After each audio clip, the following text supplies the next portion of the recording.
Sempre lembrando a igreja que salmos não são capítulos, são simplesmente salmos, porque são cânticos, né? Tem Salmo 76, versículo 1, 2 e 3, que falam sobre a majestade e o poder de Deus. Conhecido é Deus em Judá, grande é o seu nome em Israel. E em Salém está o seu tabernáculo e a sua morada em Sião. Ali quebrou as flechas do arco, o escudo, a espada e a guerra. Leamos ainda Evangelho segundo escreveu São João, capítulo 9.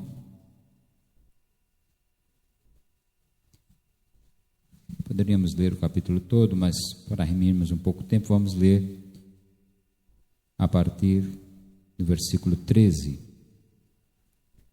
Versículo 11, fica melhor. Versículo 11. São João 9, 11. E respondeu e disse: o homem chamado Jesus fez lodo e untou-me os olhos e disse-me: vai ao tanque de Siloé e lava-te. Então fui e lavei-me e vi.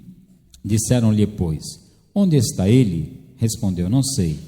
Levaram, pois, aos fariseus o que dantes era cego, e era sábado, quando Jesus fez o lodo e lhe abriu os olhos. Tornaram, pois, também os fariseus e perguntaram-lhe como vira. E ele lhes disse: pôs-me lodo sobre os olhos, lavei-me e vejo. Então alguns dos fariseus diziam: este homem não é de Deus, pois não guarda o sábado.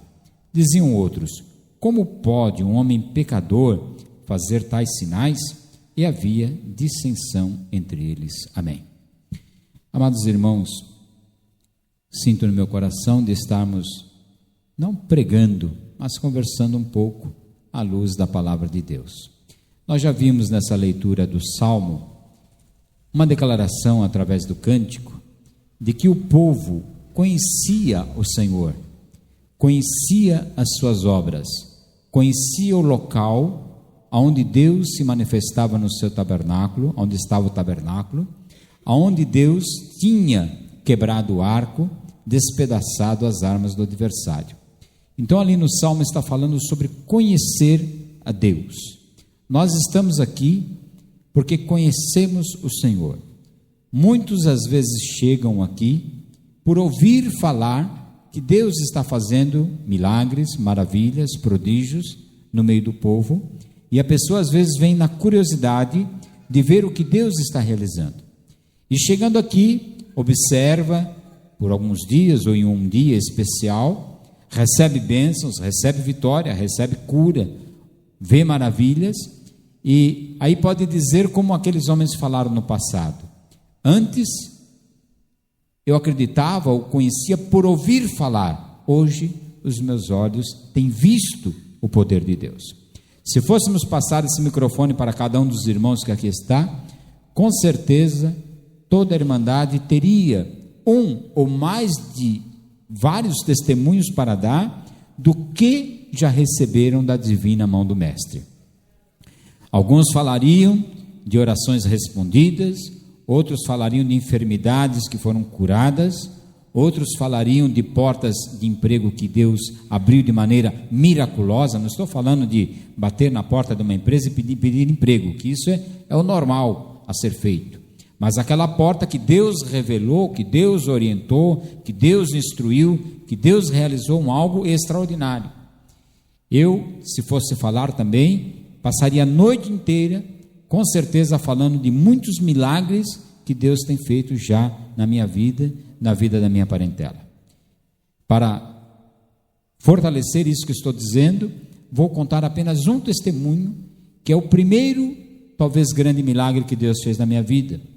Quando eu tinha por volta de 2 anos, 3 anos, sofria eu de uma bronquite asmática, tinha muita dificuldade respiratória, e naquela época os recursos eram muito mais difíceis do que hoje.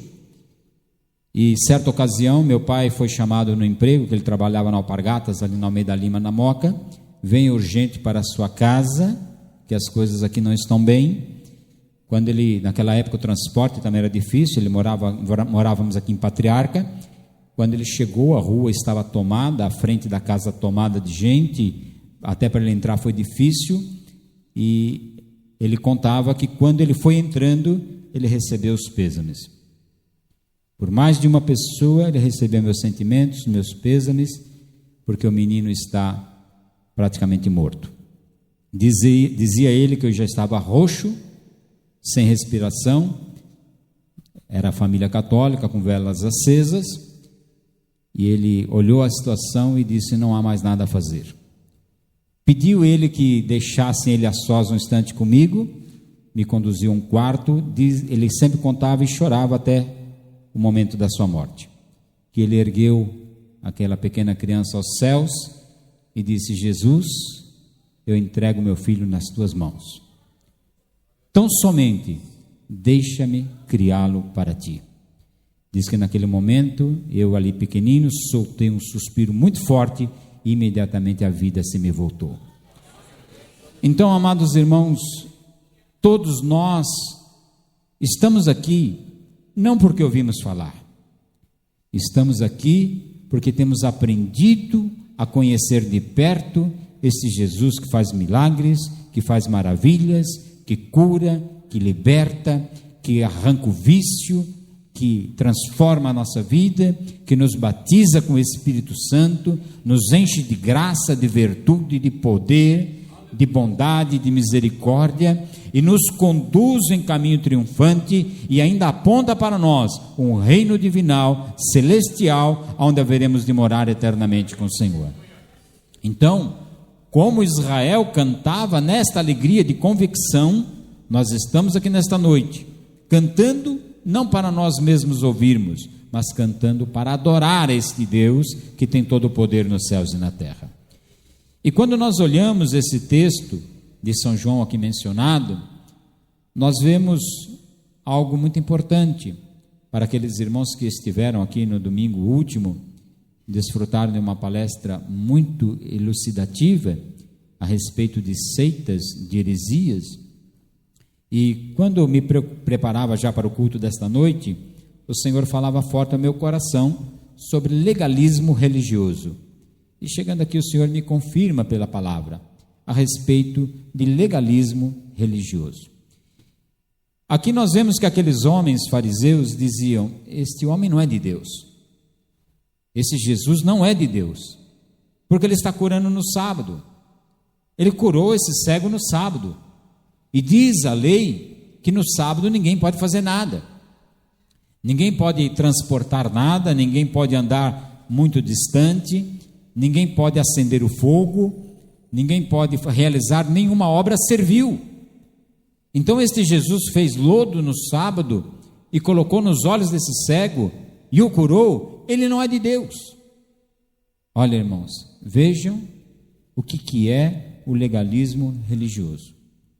Ali estava não um profeta, mas mais do que um profeta, não um santo, mas o próprio Deus realizando aquela obra, e eles diziam: este homem não é de Deus. Por isso que quando nós entramos no caminho do legalismo religioso, nós perdemos a noção das coisas que são de Deus e as coisas que não são de Deus. O que eu quero dizer com legalismo religioso? São imposições humanas. Tudo que é de conotação humana, consideramos legalismo religioso. As religiões vão mudando com o tempo, mas Deus é imutável, sem sombra de variação. Tudo aquilo, irmãos, que não vem até nós, pelo amor de Cristo, pela virtude do Espírito Santo no nosso coração, nós devemos tomar cuidado. Porque a Escritura, ela é rica, mas ela mesmo se refere a ela dizendo: a letra faz o quê? Mata.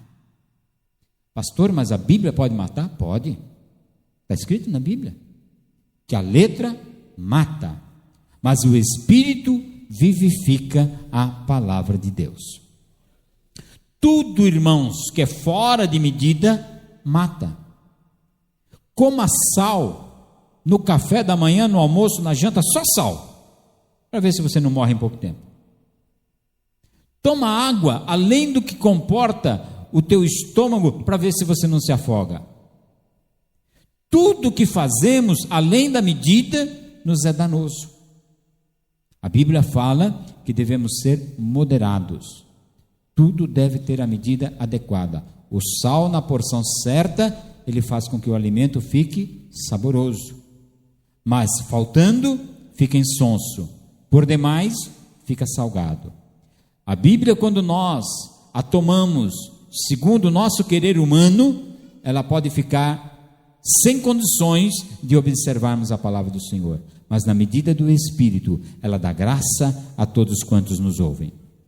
Então aqui, eles estavam colocando legalismo religioso. E isso acontece nos dias atuais? Acontece, irmãos. Preocupa-nos que a igreja está caminhando a passos rápidos para a aproximação da vinda do Senhor Jesus Cristo. Breve, o Senhor vem buscar uma igreja sua, santa, lavada no sangue do Cordeiro, que mantenha comunhão com Ele para ir morar no reino celestial. Todo aquele que tiver o seu nome escrito no livro da vida vai entrar nas mansões eternas pelas portas, porque a Bíblia diz que o ladrão, o salteador, ele tenta entrar por outro caminho, mas no céu só se entra pelas portas. E é um caminho, a saber, o caminho é Jesus Cristo. Jesus disse: eu sou o caminho, eu sou a verdade, eu sou a vida. Então, para chegarmos a Deus, somente através de Jesus. Então, nada, irmãos, que é de costume humano, nos leva para o céu. Muitas pessoas chegam assim: pastor, mas por que não faz um regulamento interno? Por que a Assembleia de Deus não cria um livrinho para dizer como devemos vestir, qual o tamanho do cabelo, como devemos usar as roupas, como devemos fazer isso, fazer aquilo? Irmãos, nós já temos a Bíblia Sagrada. Nós não precisamos de livrinho nenhum. Nós não precisamos de caderneta comportamental de bolso nenhum. Nós precisamos é ter o Espírito de Deus em nossa vida, que vai nos orientar a respeito de tudo quanto devemos fazer. Tem gente que fica inquieto com essas coisas, ficam preocupados com essas coisas. A Bíblia diz que o nosso coração não nos acusa, nós temos ousadia para com o Senhor nosso Deus. Então, não esperem. Tem gente que fala: pastor, só tem que falar disso. Eu não tenho que falar nada, eu tenho que falar do amor de Cristo derramado aos nossos corações. O amor de Cristo. Me angustia a alma quando alguém chega e fala: pastor, não vou mais lá na igreja, porque eu fui vestido assim, assim, e alguém falou que eu estava desviada, alguém falou que eu estava desviado, porque eu não estava conforme as vestes que o povo da Assembleia de Deus costuma usar. Me entristece a alma, irmãos, porque quem nos molda é o Espírito Santo de Deus. Nós estamos no Brasil, e no Brasil usamos um costume que recebemos dos suecos: homens de terno, mulheres de saia comprida, cabelo comprido com coque e as vestes bem comportamentadas. Isso é Brasil. Recebemos assim, temos mantido assim, porque é um bom costume, não é ofensivo, mas não é esse costume que leva ninguém para o céu. Nenhuma irmã que vai para o céu porque usa coque, ou deixa de usar coque. Nenhuma irmã que vai para o céu porque usa saia comprida ou usa calça. Nós vamos para o céu porque estamos purificados pelo sangue de nosso Senhor Jesus Cristo. Se basear em salvação nessas coisas é legalismo religioso.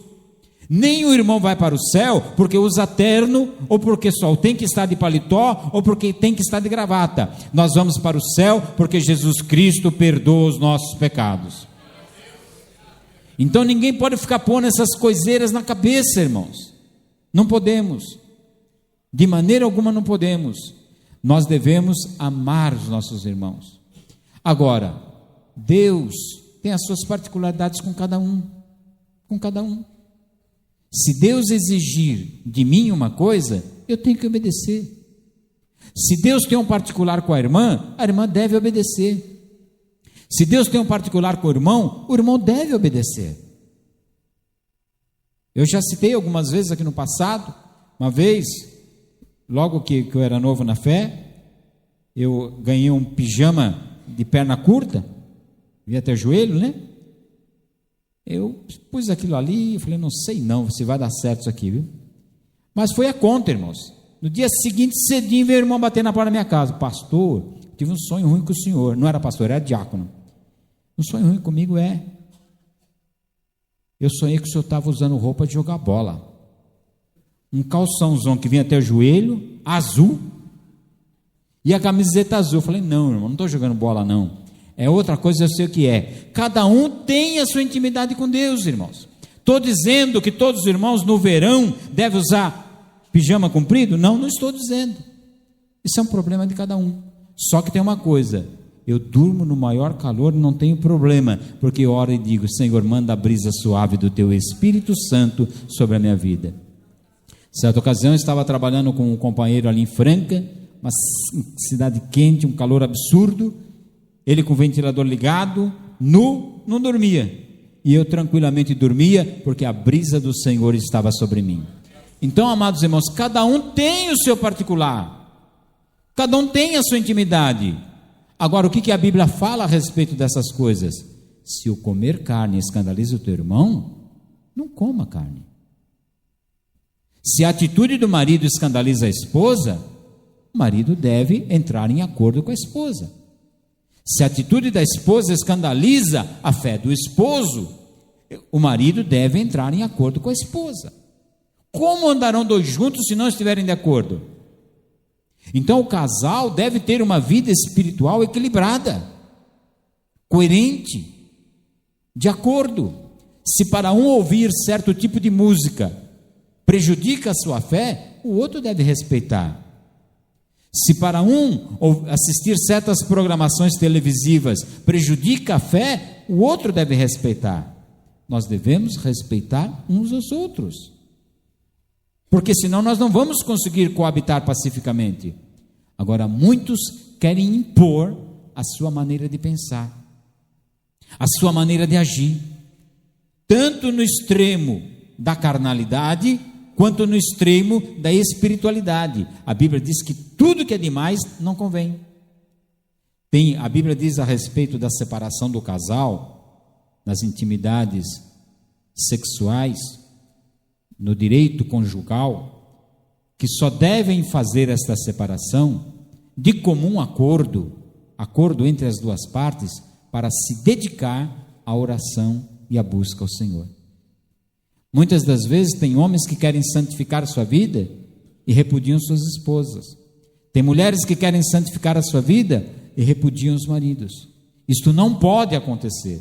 A Bíblia diz textualmente sobre isso, que deve ser de comum acordo para buscar o Senhor, depois voltem a se unir em uma só carne, para que não caiam em pecado de adultério. Então, amados irmãos, a Bíblia vai tecendo comentários contínuos sobre o legalismo religioso, sobre essas coisas que na realidade atrapalham a igreja do Senhor.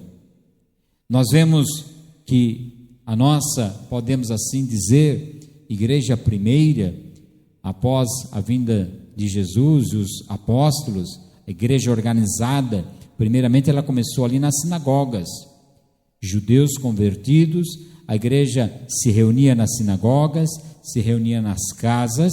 Depois o Império Romano absorve a igreja para o núcleo do governo, passa a ser uma igreja de postura governamental para o mundo inteiro, e começa-se a ditar regras comportamentais para o povo, e entra o legalismo religioso, e a igreja se desvia da verdade.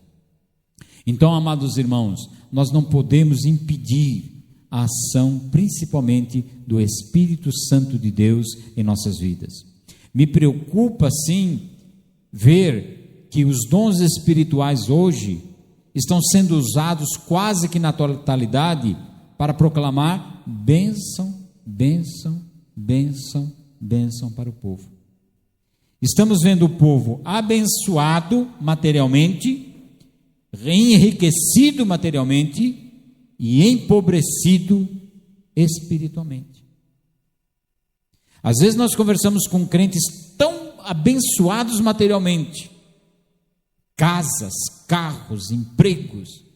Quando se busca o valor espiritual, não tem valor espiritual nenhum. Qualquer coisa está negando a fé, está apostatando da fé, porque a sua firmeza, a sua casa não está fundamentada na rocha que é Cristo. Ele quer a bênção material e somente isso. Irmãos, o nosso maior tesouro, disse Jesus, é ter o nosso nome escrito no livro da vida que estás no céu. Ainda que tudo o restante nos seja tirado, o nosso maior tesouro é estar em comunhão com o Senhor. Então nós não podemos esquecer dessas coisas que não são simples na sua profundidade, porque são verdades da palavra de Deus. Nós devemos palmilhar os nossos caminhos para observar a palavra do Senhor e o propósito de Deus para as nossas vidas. Se o Senhor te orientar, mas o Senhor, irmãos, porque hoje, conforme falávamos sobre profetas, a Bíblia diz, para que não cesse a profecia, para quê? Para que, igreja? Para que o povo não se corrompa.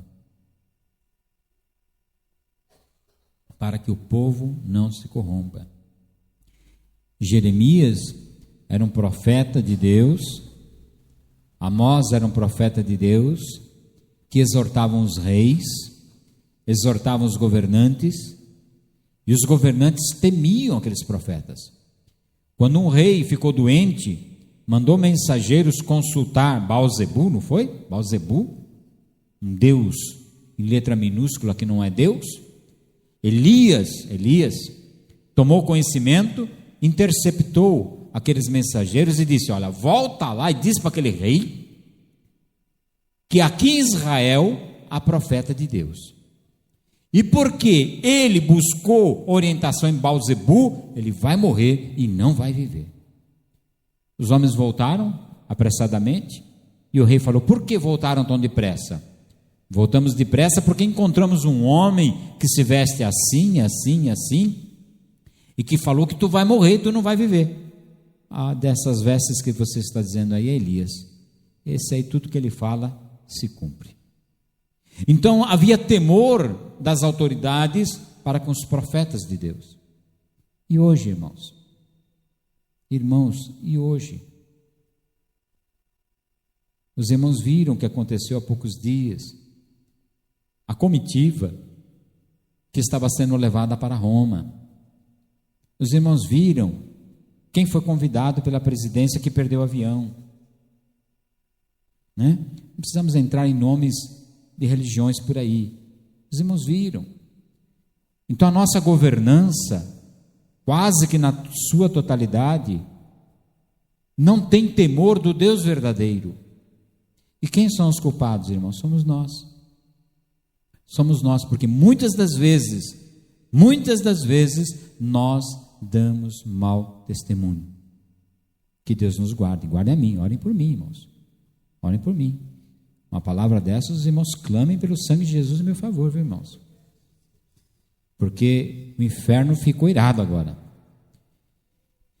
Porque João Batista perdeu a cabeça por afrontar ao rei e dizer: rei, você está em pecado.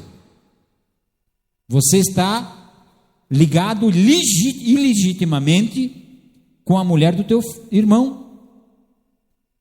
E aquela mulher ficou tão irada por causa daquilo, que enquanto ela não viu a cabeça do profeta numa bandeja, ela não parou, ela não cessou. O que nós vimos e temos visto recentemente entre os nossos governantes? E às vezes nós até apoiamos, elegemos os nossos representantes que apoiam. Os irmãos procuram saber o que os nossos representantes colocam nas leis? Tem momentos, irmãos, que nós vemos os nossos candidatos que foram eleitos por nós, membros da nossa igreja, votando coisas que não são dignas de um cristão votar. Não são dignas. E nós não fazemos nada. Nós acatamos, aceitamos, e às vezes nos vendemos por umas lembrancinhas na festa do círculo de oração. Na festa do círculo de oração, aceitamos as lembrancinhas e nem procuramos saber qual é a atitude cristã daqueles homens. Jesus vem, irmãos. Jesus vem. Jesus vem buscar a sua igreja.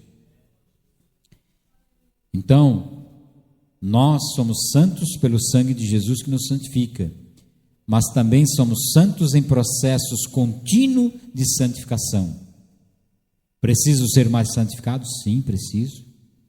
Os irmãos precisam ser mais santificados? Com certeza precisam. Porque ainda habitamos em um tabernáculo corruptível. Ninguém bata no peito e diga, eu sou santo e não faço nada errado, porque se falar isso, você já está mentindo e fazendo mentirosa a palavra de Deus. Nós devemos dizer, até aqui nos tem ajudado o Senhor e há de nos continuar a ajudar até ser dia perfeito na glória eterna do nosso Deus. Então, não é tempo, igreja, não é tempo de olharmos para A, para B e julgarmos nossos irmãos. Julgarmos nossos irmãos pela cor do cabelo, julgar nossos irmãos pelo sapato, por isso, por aquilo. Não é mais tempo disso. É tempo de olharmos uns para os outros e falar, Jesus, dá vitória ao teu povo, derrama do teu Espírito Santo, converte o que não é convertido, fortalece o que é fraco, levanta o caído, liga o que está desligado. Porque, irmãos, de que serve uma geladeira desligada da tomada? Fica lá, sem fazer nada. De que serve qualquer eletrodoméstico desligado? O crente na igreja, desligado da comunhão com Deus, não serve para nada. Não serve, só ocupa lugar inutilmente na plantação do Senhor. Mas ele ligado, ele dá fruto, e ele dá fruto bom, e as pessoas se alimentam do fruto que sai da sua vida. Então, irmãos, que possamos ser árvores ligadas, árvores enxertadas na videira verdadeira que é Cristo, para que de nós haja frutos, para que alguém se alimente da nossa vida. É bem verdade, irmãos, que passamos tantas tribulações. Passamos. O crente passa a tribulação também. O crente também passa. O crente fica desempregado? Fica. O crente fica doente? Fica. Mas o Senhor Jesus Cristo é nosso socorro presente na hora da angústia, para nos dar vitória, para nos dar força para continuarmos a nossa caminhada, superarmos as dificuldades, olhando para cima, olhando para o alto, de onde vem o nosso socorro. A nossa confiança não está no homem, a nossa confiança está no Senhor. Então, como disse o salmo que foi lido, ali está o templo do Senhor, ali está o tabernáculo do Senhor, ali Deus se manifestou na sua glória. O Senhor tem derramado a sua glória na minha vida e na tua vida. Então, amados irmãos, enalteçamos a Cristo, procuremos andar em simplicidade de existência. Não vamos complicar não, irmãos, não vamos complicar, porque não é tempo disso. E os dias de hoje, irmãos, nem toda língua estranha procede de Deus. Quem aqui já viu um endemoniado falar em língua estranha? Levante a mão. Alguns poucos irmãos viram. É igual? Não. Quem discerne? Quem tem o Espírito Santo de Deus, discerne. Irmãos, quem não tem comunhão com o Espírito Santo, escuta uma língua estranha aí, acha que é de Deus, e pode ser de demônio, pode ser uma língua estrangeira, pode ser um russo falando em russo aqui, nós vamos achar que ele está falando em língua estranha, ele está falando em russo, em alemão, mas não está falando a língua estranha. Agora, quem tem o Espírito de Deus na sua vida, não estou dizendo ser batizado com o Espírito Santo, estou dizendo ter comunhão com o Espírito Santo, discerne se o Espírito é de Deus ou não é. todas as igrejas que falam, ou todas as denominações que falam de Jesus, pertencem ou estão em obediência a Jesus? Não. Eu estou vendo umas coisas no rádio por aí, e na televisão, com nome de igreja cristã, mas para mim é feitiçaria. Para mim é feitiçaria, igreja. Vocês fiquem espertos. Porque igreja que se diz de Cristo, conversando com o diabo, distribuindo sal grosso, carregando patuá no peito para proteger, e dizendo que é a igreja de Cristo. Que é isso, irmãos? Que negócio estranho é esse? Aonde que está isso na Bíblia? Não vamos crer a todo espírito, não, igreja. Os irmãos que estavam aqui ouviram a palestra que foi dada, que aconteceu em uma Assembleia de Deus. Hoje é dia de doutrina, a gente pode falar, né? Aconteceu em uma Assembleia de Deus, o pregador falando empolado: irmãos, estou vendo o anjo andando na igreja. A igreja se acendeu espiritualmente. Quantas vezes já escutamos isso aqui em cima desse púlpito? Agora estou vendo o anjo, irei para o lado das irmãs, mas tudo para o lado de fogo. Agora estou vendo o anjo indo no meio da mocidade, a mocidade toda pulando de fogo. Agora estou vendo o anjo subir no púlpito, e os obreiros começaram tudo a pular.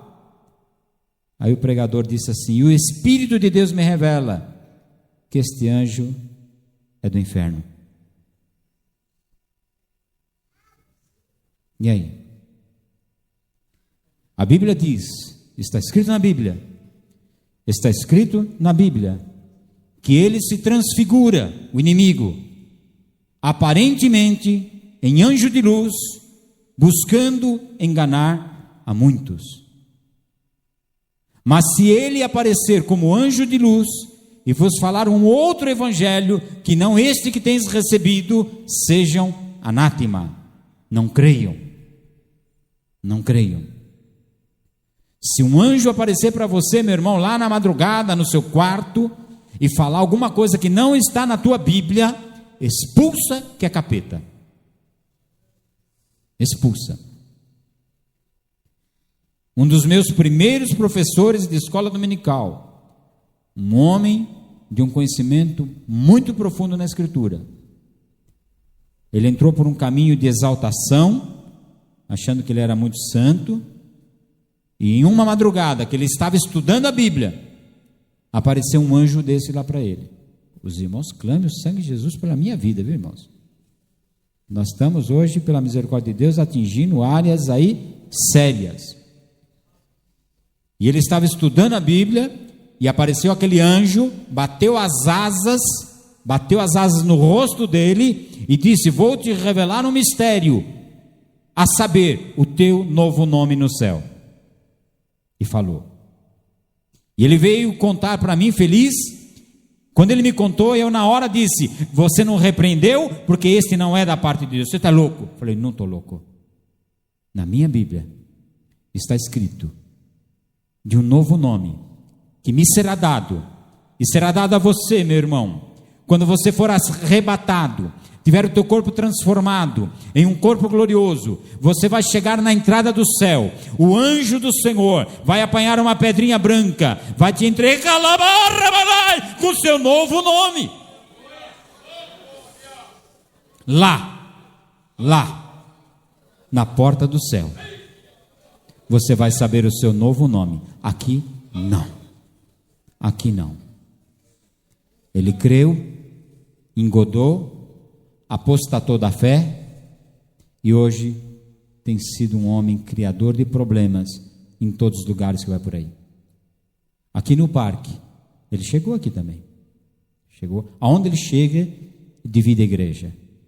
Aqui ele chegou, sentou lá daquele lado lá atrás, daqui eu olhei para ele levantou e foi embora. Até aqui nos tem guardado o Senhor nosso Deus. Aleluia. Então, igreja, quero as bênçãos materiais? Quero as bênçãos para minha família? Quero as bênçãos existenciais? Quero as bênçãos sentimentais? Quero. mas primeiramente quero o reino dos céus na minha vida. Que o Senhor nos guarde para aquele glorioso dia. Que o Senhor nos purifique. Que se tivermos que perder alguma coisa em prol de ganharmos o que é eterno, a Bíblia diz que é ganho. A Bíblia diz que aquele que não perder a sua própria vida por amor a Cristo, não é digno de entrar no reino dos céus. Perdendo com Jesus, nós estamos ganhando. Então eu sempre falo, Senhor, se tu queres dar, dê. Mas se a bênção for virar maldição, é preferível não ter a bênção. É preferível. Se alguma coisa vai nos atrapalhar de entrar no reino celestial, é melhor que Deus tire. Que Deus tire até a nossa vida, mas guarde a nossa alma. Guarde a nossa alma. A Bíblia nos fala isso, se a nossa mão escandalizar, é melhor perdermos a mão e entrarmos com uma mão no reino celestial, do que tendo as duas sermos lançados no fogo do inferno. Se o nosso olho nos escandalizar, é melhor termos um olho só, e com um olho só entrarmos no reino celestial, do que tendo os dois sermos lançados no fogo do inferno.